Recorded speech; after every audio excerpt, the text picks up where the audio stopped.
Hello, dear students. Today we discussed about the hydrogen peroxide. Last lecture में हम लोगों ने देखा था पोटेशियम परमैंगनेट के बारे में. आज हम लोग देखेंगे हाइड्रोजन peroxide. इसका फॉर्मूला क्या है? H2O2, मॉलिक्यूलर वेट है 34 and this is a weak acid. Weak acid मतलब जो कि जिसका pH कितना होगा 5 to 7. It is a strong oxidizing agent with highly reactive oxygen species. ये एक ऑक्सीडाइजिंग एजेंट होता है और with highly reactive oxygen species. ठीक, ये हाईली रिएक्टिव करता है ऑक्सीजन स्पेसिस के साथ. फिजिकल प्रॉपर्टी, इसका कलर कैसा होता है? लाइट ब्लू कलर का होता है. इन सॉल्यूशन, अगर इसका सॉल्यूशन बनाते हैं तो कैसा होता है? कलरलेस. जो हमारा पोटेशियम परमैंगनेट है वो किस तरह, कौन से कलर का था? पिंकिश कलर का था, है ना. और उसका सॉल्यूशन बनाते हैं तब भी उसका कलर कैसा आता है? पिंक. डेंसिटी 1.463 ग्राम पर सेंटीमीटर क्यूब. इसका मेल्टिंग पॉइंट कितना है? -0.43 डिग्री सेल्सियस. केल्विन में भी दिया है और फ़ारेनहाइट में भी दिया है. फ़ारेनहाइट कितना है? 41 डिग्री फ़ारेनहाइट. बॉइलिंग पॉइंट कितना है? 150.2 degree Celsius.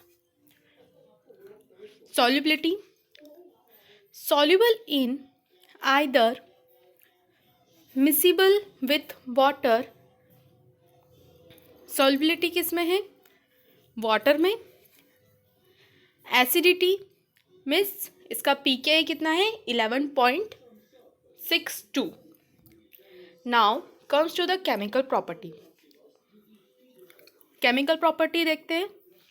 Reducing agent react with Ag2O silver oxide के साथ में जब ये रिएक्ट करता है तो ब्लैक प्रेसिपिटेट बनते हैं. किसके? सिल्वर के. और वाटर मॉलिक्यूल रिमूव होता है और ऑक्सीजन गैस एक्सिट आउट होती है. ठीक है, रिमूव होती है. अब Ag2O प्लस H2O, यहाँ पे क्या हो रहा है? 2 Ag यहाँ आ गए, बचा क्या यहाँ पे? O. तो ये O और H2 ने आपस में रिएक्शन कर ली तो क्या बन गया? H2O. और बचा क्या? O2. तो O2 गैस रिमूव हो गई. एक्शन ऑफ हीट, जब हम इसे हीट प्रोवाइड करते हैं तो क्या होता है? यहाँ पे क्या था? जब ये रिड्यूसिंग एजेंट के साथ में एक्ट करता है तो क्या होता है? जब हम इसे हीट प्रोवाइड करते हैं तो क्या होता है? जब हम इसे 100 डिग्री सेल्सियस तक हीट करते हैं तो ऑक्सीजन गैस रिलीज होती है. हमारे जो सॉल्यूशन है उसमें से क्या रिलीज होती है? Oxygen gas. तो H2O2 को जब हम हीट करते हैं तो क्या होता है?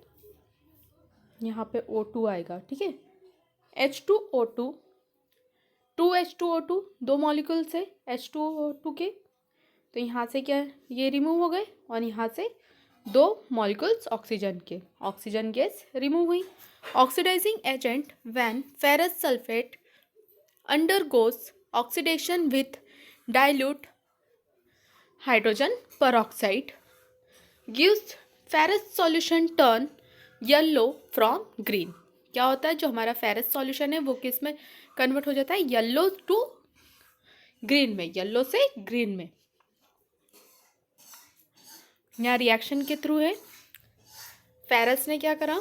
हाइड्रोजन के साथ में रिएक्ट करा तो क्या बना? फेरस सॉल्यूशन और वाटर मॉलिक्यूल्स रिमूव हो गए और hydrogen peroxide. Now method of preparation, कि हम लोग किस तरह से प्रिपेयर करते हैं. In ice cold water add thick paste of BaO2, BaO2 barium peroxide, उसमें क्या करेंगे, जो हमारा बैरियम परऑक्साइड है उसका क्या करेंगे, हम लोग एक थिक पेस्ट बनाएंगे और उसे आइस कोल्ड वाटर में ऐड करेंगे। देन H2SO4 ऐड करेंगे in cold water. Then filter करेंगे सॉल्यूशन को। इनसॉल्युबल सल्फेट आयन्स हम लोग कलेक्ट कर लेंगे। ठीक है, यहाँ पे क्या है ये देखो, रिएक्शन के थ्रू समझेंगे क्या हो रहा है।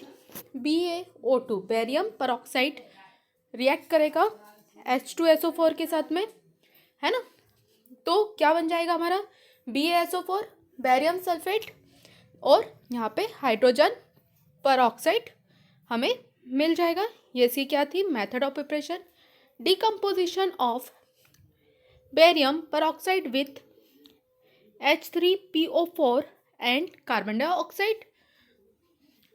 इसका क्या करेंगे, डिकम्पोजिशन करेंगे बैरियम परऑक्साइड का, किसके साथ में, हम लोग कार्बन डाइऑक्साइड के साथ में करेंगे या फिर H3PO4 के साथ में। तो suspension of barium sulphate in water, फिर हम क्या करेंगे, BaSO4 के सस्पेंशन जो बनाते हैं, सस्पेंशन मतलब थोड़ा सा विस्कस फॉर्म में रहता है, एकदम लिक्विड फॉर्म में भी नहीं और एकदम जेल फॉर्म में भी नहीं रहता है, क्रीम फॉर्म में नहीं रहता है, थोड़ा सा लिक्विड फॉर्म में रहता है, गिव्स H2O2। अब यहाँ पे क्या है, बैरियम परऑक्साइड रिएक्ट कर रहा है H3PO4 के साथ में, तीन मॉलिक्यूल्स किसके हैं, बैरियम परऑक्साइड के, और दो मॉलिक्यूल्स H3PO4 के, ये आपस में रिएक्ट करेगी तो क्या बना रही है, हाइड्रोजन परऑक्साइड। यहाँ बन रहा है हाइड्रोजन परऑक्साइड और ये हमारा मॉलिक्यूल्स बन रहा है। फिर बैरियम परऑक्साइड वाटर और CO2 गैस के साथ में रिएक्ट करेगा तो बैरियम कार्बोनेट बनेगा और हाइड्रोजन परऑक्साइड। अब हम इसका असे कैसे करेंगे, add 10 ml of sample dilute with, हम लोग सैंपल लेंगे, है ना, हाइड्रोजन परऑक्साइड का सैंपल लेंगे, diluted with 250 ml purified water. फिर हम लोग क्या करेंगे, एक वॉल्यूमेट्रिक फ्लास्क में, है ना, वॉल्यूमेट्रिक फ्लास्क में 250 ml प्यूरिफाइड वाटर ऐड करेंगे, 10 ml of 5 normal H2SO4 add करेंगे, then to the 25 ml of above solution. Resultant solution titrated with, फिर हम उसका टाइट्रेशन कर लेंगे K2MnO4 के साथ। देन हम उसका टाइट्रेशन कर लेंगे, तब तक करेंगे जब तक वो पिंक कलर नहीं दे देता, एकदम पिंक नहीं, थोड़ा सा पिंकिश कलर, है ना, बेबी पिंक होता है सेम उसी तरह का। अब इसके यूजेस क्या है, it is used as a cleaning of root canal in dentistry.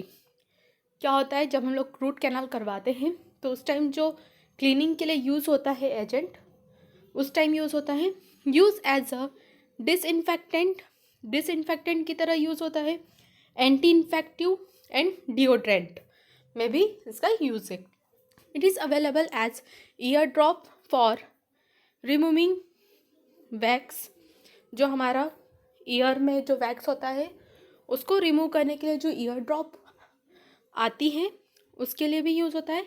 It remove dirt, bacteria and debris from the wood surface. जो वुड सरफेस होती है ना, मतलब जो हमारी लकड़ी के फर्नीचर होते हैं उन्हें भी क्लीन करने के लिए हाइड्रोजन परऑक्साइड का यूज़ किया जाता है। द ईयर कैनाल में भी यूज़ किया जाता है। ठीक है, ये क्या था, आज हमने क्या देखा, हाइड्रोजन परऑक्साइड। Thank you.